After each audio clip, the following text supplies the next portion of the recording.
কাউকে ঠকাতে বুদ্ধির দরকার হয় না, একটু বেঈমান হলেই হয়। কারোর সাথে মিথ্যা বলতে খুব চালাক হতে হয় না, শুধু সত্যটা স্বীকার করে নিজেকে মৃত্যুকের জায়গাটা দিয়ে দিলেই হয়। কাউকে ঠকিয়ে বা কারোর সাথে প্রতারণা করে প্রতারক শুধু ভাগ্যের সাথে এক অলিখিত চুক্তির স্বাক্ষর করে, যেখানে অদৃশ্য কালিতে লেখা থাকে তাকেও অন্য কারো কাছে একদিন ঠকতে হবে। একজন প্রতারক অন্যকে যতটা না ঠকায় তার চেয়ে বেশি সে নিজেকে ঠকায়। যে মাত্র সে আপনার সাথে প্রতারণা করল, সেই মাত্র সে নিজের চরিত্রের প্রতারক শিলটা মেরে দিল। এবার বলুন তো, এতে করে কার বেশি ক্ষতি হলো?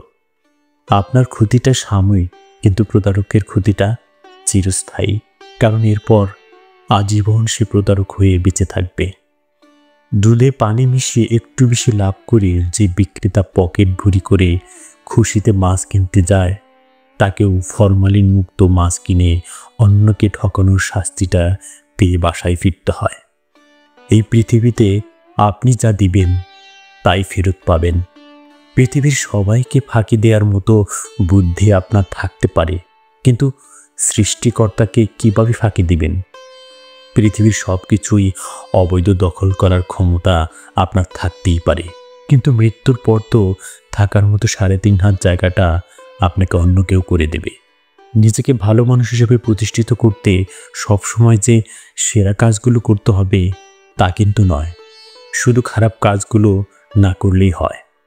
খারাপ কিছু বর্জন করলে ভালো কিছু এমনিতেই অর্জন হয়। আসুন প্রতিদিন একটি করে ভালো কাজ করতে না পারলেও অন্তত একটা খারাপ অভ্যাস হলেও জীবন থেকে বর্জন করি। বিপদে কেউ আপনার পাশে দাঁড়ালে আপনি সারা জীবন তার কাছে কৃতজ্ঞ হয়ে থাকেন।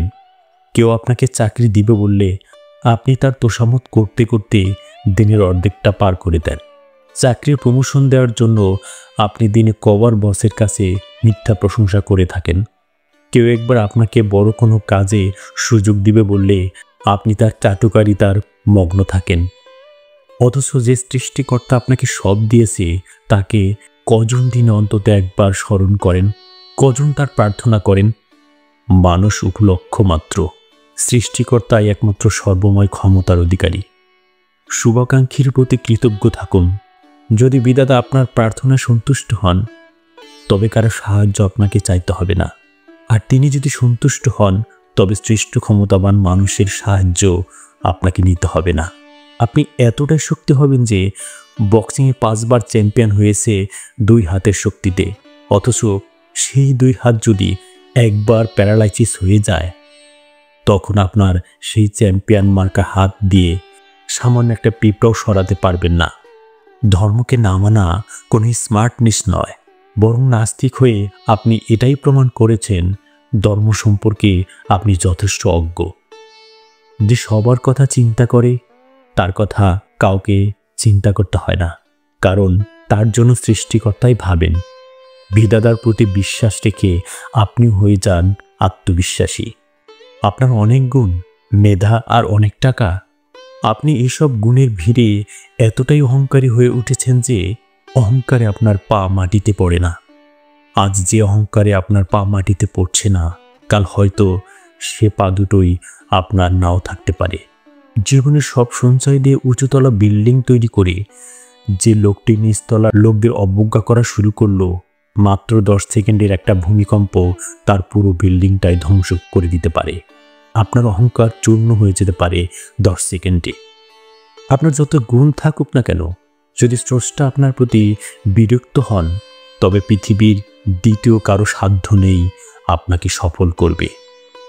লাখো ফলোয়ার সেলিব্রিটি ফেসবুক আইডিও ছোট্ট একটা ঘটনায় ফলোয়ার শূন্য হয়ে যেতে পারে, কিংবা নিজের হয়তো পপুলার আইডি বন্ধ করে নতুন আইডি খুলতে বাধ্য হবেন।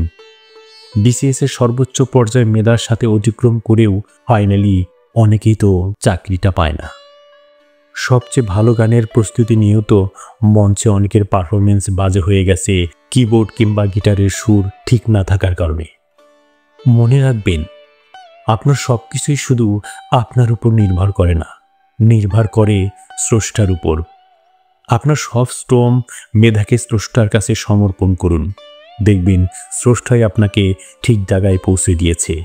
যে মানুষ মাত্র 3 মিনিটে স্রষ্টার দেয়া অক্সিজেন ছাড়া নিজ চেষ্টায় বেঁচে থাকার যোগ্যতা রাখে না, তার কিসের এত অহংকার? আমাদের একমাত্র অহংকার হোক আমরা মহান সৃষ্টিকর্তার শ্রেষ্ঠ জীব। আপনি বিত্তশালী, চাইলেই কিনতে পারেন দামি হারমোনিয়াম, কিন্তু আঙ্গুলের কারুকার্যে সুর তোলার জন্য আপনাকে ঠিকই অন্যের দ্বারস্থ হতে হবে। আপনি বরং উৎপাদনকারী প্রতিষ্ঠানের স্বর্ণপদক প্রাপ্ত সেরা ব্যবসায়ী, কিন্তু সেই রঙের পরশে তুলির আঁচড়ে ক্যানভাসে কিছু আঁকতে গেলেই আপনাকে চারুশিল্পীর কাছে মাথা নত করতেই হবে। আপনি ভালো লিখেন বলেই শ্রেষ্ঠ লেখক নন, বরং আপনার লেখা পাঠকেরা গ্রহণ করেছে বলেই আপনি শ্রেষ্ঠত্বের মর্যাদা পেয়েছেন। যে মানুষ নিজের জীবনের 1 সেকেন্ড নিষ্ঠতা দিতে পারে না, তার অহংকার কিসের?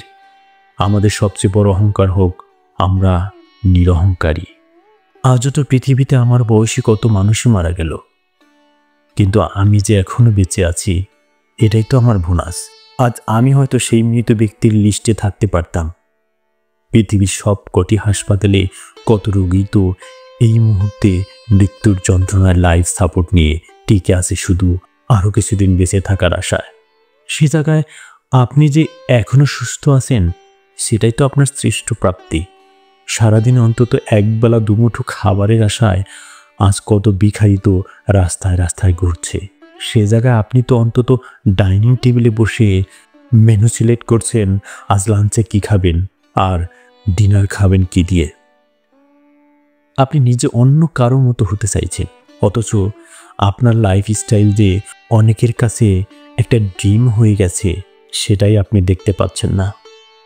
বিশ্বাস করেন পৃথিবীতে অসংখ্য মানুষ শুধু আপনার মতো একটা জীবন পেলে নিজেকে পৃথিবীতে সেরা সুখী ভাবত।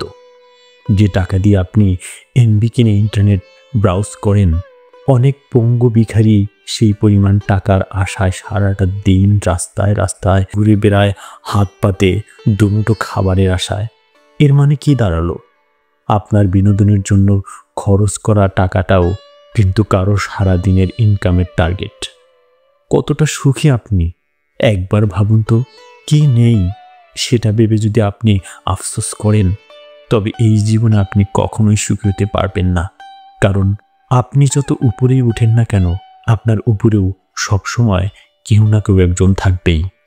তবে কি আছে সেটা নিয়ে যদি একবার গভীর ভাবনায় ডুব দেন দেখবেন আপনি অনেক সুখী একজন ব্যক্তি। সুখ কেউ কাউকে দিতে পারে না এবং কি কেড়ে নিতেও পারে না, এটাই অনুভবের বিষয়।